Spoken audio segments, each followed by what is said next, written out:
Regret. We live in a society which is obsessed with having no regrets. But I believe you can't grow up and live out your life as an adult without having some regrets. It could be a small regret, such as a food regret. You know, when you're at a restaurant and your friend's main arrives and it's so much better than what you ordered. Very painful experience. It could be much bigger regrets, like how your actions deeply hurt someone, or the choices you made in a relationship, or getting into massive amounts of debt that you're struggling to get out of, or regretting a path you didn't take. Whether you're dealing with small regrets or big ones, it's okay. I am too. The key is learning strategies to manage present regrets while working to minimize potential future regrets. That's what this video is about. What is regret? According to Psychology Today, regret is a negative cognitive or emotional state that involves blaming ourselves for a bad outcome, feeling a sense of loss or sorrow at what might have been, or wishing we could undo a previous choice that we made. Regret is the emotion related to choice. So, what do we do about regret? Number 1, reframe it. It can be helpful to look at regret differently. It's important to remember that there is a positive side to regret. It can help us to make better choices in the future. We can reflect on a choice we made in the past. If that choice resulted in negative experiences, we can take that information and use it to help us make better choices moving forward. Okay, that's great and all that, but knowing that information doesn't necessarily help us to feel any better in the moment. We're still dealing with the pain of regret. That leads us on to number 2, forgiveness.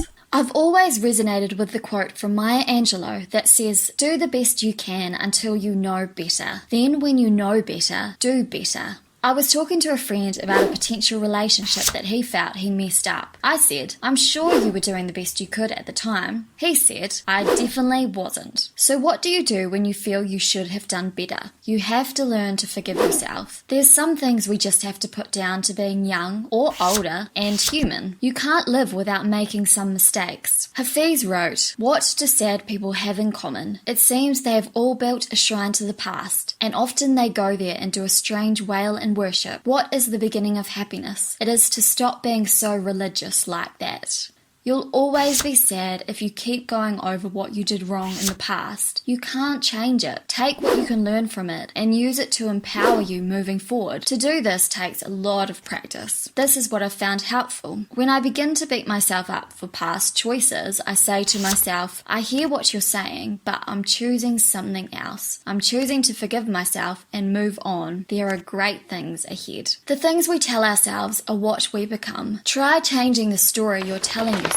There's nothing to lose and so much to gain. Do you have any personal mantras you tell yourself to move past regret? Let me know in the comments. Number 3, understand how our brains process regret. Lewis Carroll said, "In the end, we only regret the chances we didn't take." There is some truth to this, but there's a big reason why. If you're dealing with regret of the "I wish I took a different path" variety, take some comfort in the fact that our brains are wired to place more emphasis on the things we didn't do. In Stumbling on Happiness, Daniel Gilbert writes, "In the long run, people of every age and in every walk of life seem to regret not having done things much more than they regret things they did." You see, it's not necessarily that the things we didn't do would have worked out. We'll never know. But it's the challenge humans face with processing the unknown. The psychological immune system has a more difficult time manufacturing positive and credible views of inactions than actions. Our brain's default is to manufacture negative feelings towards what we missed out on, and so we experience regret over the unknown. Take comfort in knowing that it's not your fault if you feel bad about the things you didn't do. It's your brain's fault. 4. Minimize potential future regrets. One of the most powerful things you can do is work on making your life great now. You can use all of your experiences, good and bad, to help you make better choices now. If you create a life you're happy with, it's much easier to forgive the past because you can appreciate that all of your past choices got you here. But what if your life life is pretty crappy right now. Ask yourself, is it really that bad? Or is it just how I'm looking at it? If perspective is not the issue, then I say hold on. Sometimes we have to trudge through crap and it's painful. It's painful to forgive yourself for past choices and move beyond regret. It can be easier to stay where you are. It can also feel like it's always going to feel this way. But if you keep working at it for long enough, at some point the clouds tend to clear. In life, you never know what's around the corner. You can make some incredibly rubbish choices, but those crappy choices can lead you to make some top shelf choices. As a result, your life can end up all right, possibly even amazing. We're never going to get everything right, but there's things that are in our control that can help us to move past regrets, to make sure we don't live out our lives as sad people, lost in the choices we made when we were younger and not quite as wise.